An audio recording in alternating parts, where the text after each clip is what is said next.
how to activate Windows 11. First, open any browser and go to search bar and search there KMS client activation keys. When you search, then just press enter. After pressing the enter, go to first website, keys management service. When you click on it, and I will also provide you the website link in video description, and just scroll down, and here you can see the option of Windows 11 and Windows 10 semi-annual channel.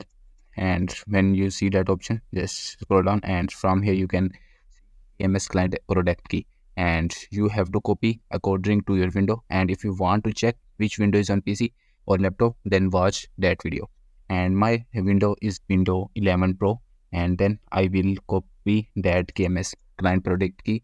After copying, then just minimize that and go to search bar and search there CMD. After search, then just right click on command prompt. When you click on right click on it, then click on run as administrator.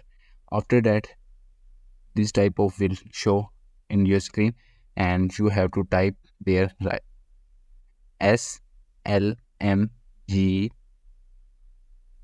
space dash ITK space and paste the product key which we have copied from the website. After copying, then paste, then just press enter. When you press enter, your window will be installed successfully. Thanks for video watching.